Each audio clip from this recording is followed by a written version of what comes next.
Hello everyone. So here we go with the law of segregation, that is the second law. We have already seen the law of dominance. So what exactly this law of segregation means is, see here during the gamete formation, okay? So during the gamete formation,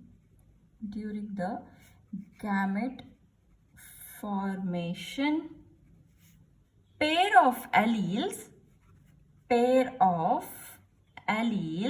segregate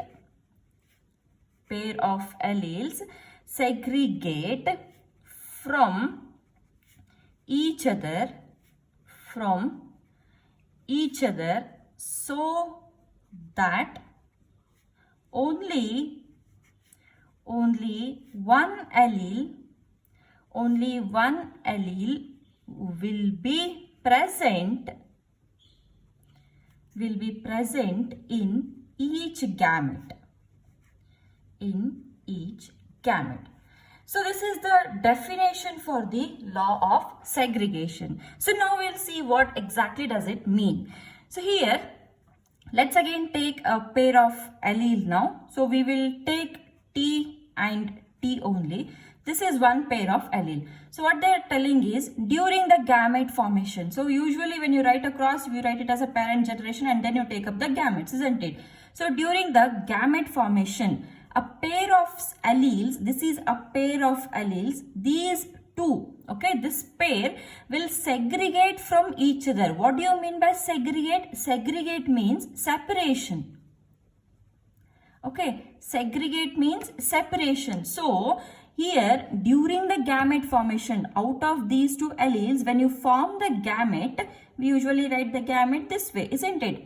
These two alleles in a pair, they segregate from each other so that only one allele will be present in each gamete. So now here there are two alleles, so we'll have to write 2 here. One T comes here and one T comes here.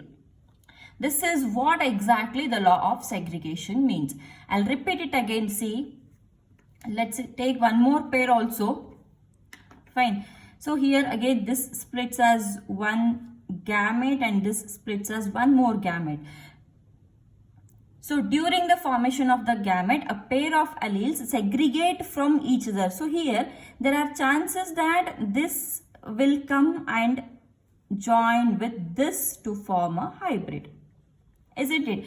So during the gamete formation, the pair of alleles segregate from each other. It is not necessary that these two capital T's have to travel together. They can separate from each other and travel with another allele. This is what the law of segregation means. And this law of segregation is also called as the law of purity of gametes. Okay, it is also called as law of purity of gametes. Why it is called as purity of gametes, I'll explain when we are learning the crosses. Okay, see, this law of segregation is actually depicted using, or it is illustrated using a monohybrid cross. So we will see the monohybrid cross now, and along with that I'll explain the segregation also, as well as why it is called as the purity of gametes. So we'll see the monohybrid cross now. So the definition of the monohybrid cross, it is simply a cross made between two traits or variants of a single character.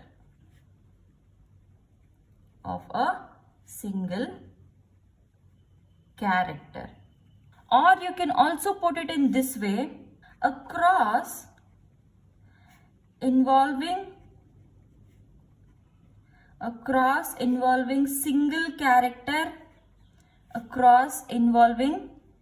single character, with two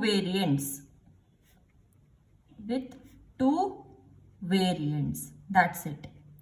So single character. Which is the character which Mendel had chosen to demonstrate a monohybrid cross here is, so character was height. Character was height of the stem. Then how about the variants? The variants we have written as two variants, right? See, a cross involving single character. Character is height of the stem. Variants are, the first variant is tall, second variant is dwarf. These are the two variants. So how will a cross go? Okay, so we'll start the cross now. So firstly, parent. Okay, parent is, we know that it is tall, and here it is dwarf. Okay, tall and dwarf. Then alleles are, how about the alleles? Alleles, here we have T, T, and here it is small t and small t. Now gametes. Gametes. So here we know that since both the alleles are same, we are just taking single gamete. Now after the gamete, the fusion takes place. Okay, fusion or meiosis takes place. So here it is F1 generation,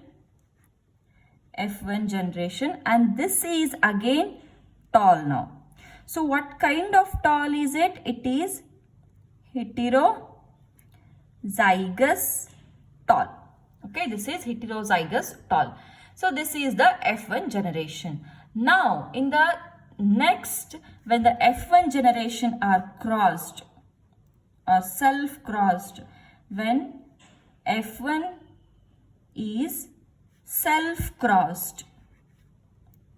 So what do you mean by self-crossed or self-crossing? Self-crossing is two same individuals are being crossed here. See, so we have written it as F1 is self-crossed. It means that again the parent will be, okay, parents will be this TT. Okay, this TT is crossed with one more TT. So same individuals have been crossed. This is called as the self-crossing. Okay, then next here, how about the gametes? So according to the law of segregation, what it says in the law of segregation, the gametes during the formation of the gamete, the alleles will separate, isn't it? The alleles have to separate. So here these two have to separate. This is the one and this is the one gamete. Similarly, this is one gamete and this is one gamete. So now we'll go for an Punnett square. So Punnett square, this is how a Punnett square is depicted. See, we'll write it as 1T and T. Here also T and T. Okay.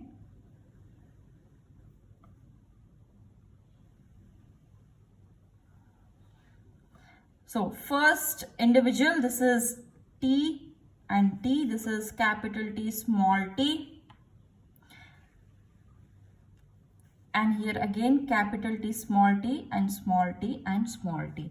So how many are tall here? See this now once we are done with the F2 generation, this is F2 generation. Okay, this is F2 generation. Now after the F2 generation, we are supposed to write the ratios now. So there are two types of ratios. One is phenotypic ratio. And the other one is genotypic ratio. We have seen what is a phenotype and what is a genotype. What is a phenotype? On the external appearance is called as the phenotype. So let's write the external appearance first. So this is tall, isn't it? We have one capital allele here for the T, hence it is tall. This is tall, and this is tall. So just by seeing the phenotype, we are considering this is tall, and this is tall. So there are three tall. Then how about this? This is dwarf. So 3:2 ratio, 3 tall and 1 dwarf. So this is the phenotypic ratio. Now looking into the genetic composition. So when you're writing a genetic composition, you have to consider homozygous as well as heterozygous. So here we know that there are 3 tall, isn't it? Out of these 3, how many are homozygous and how many are heterozygous?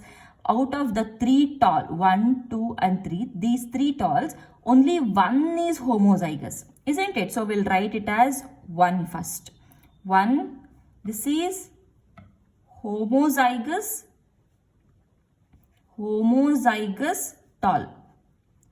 Homozygous tall. Next, there are 2 more talls here and these are heterozygous talls. So these are heterozygous tall. Then which is remaining? This is remaining. And how about this? The genotype of this is, it is the homozygous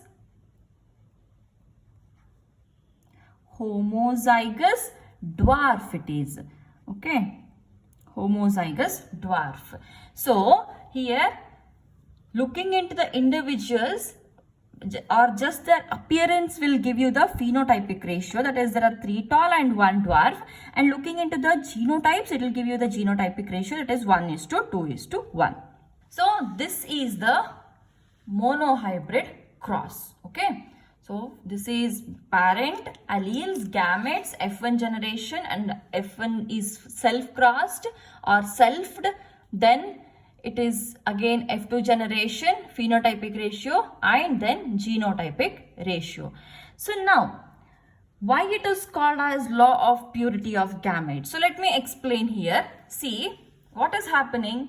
We called it first as the law of segregation because during the gamete formation here the alleles are getting segregated or separated. Hence we call them as the law of segregation.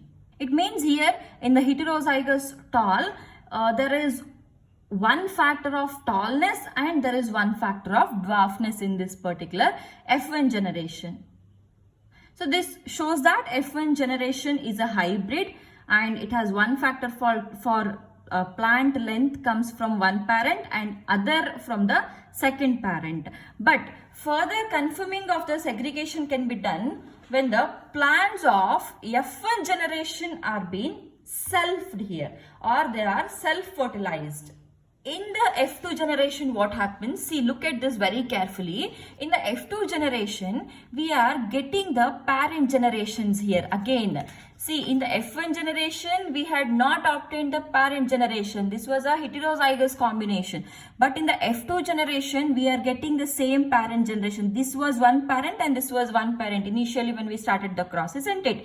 So, during the formation of the gamete here, okay, in the F2 generation, in the F1 generation also the gametes are formed, but here both the alleles are same, so we are not much worried about this. But when it comes to the F1 selfing here, so here we have 2 different alleles, isn't it? This is 1 allele, this is 1 allele, this is 1 separate allele and this is 1 separate allele. Though these 2 alleles have come from this parent, but still this gamete when it is formed is always pure for this particular trait. Okay, so though this is a mixture, though this is an heterozygous tall, the gamete which is present here, this is a pure gamete or this is always a pure for this particular trait. It means that this allele is still carrying the tall and this allele is still carrying the dwarf. Only because this is dominant, this is getting expressed and this is getting suppressed here. Try to understand. It is called as law of purity of gametes. Okay, law of purity of gametes.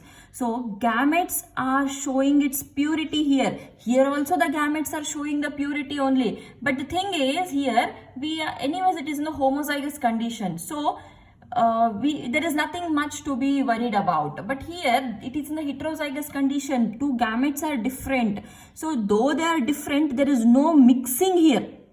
Okay, there is no mixing. So instead of mixing, this is having its own character, this is having its own character. This is a tall allele only, this is a dwarf allele only. So these two alleles are pure for their characters or their traits. Hence, this particular law is also called as the law of purity of gametes. In the next video, we will talk about the law of independent assortment and the dihybrid cross. Thank you.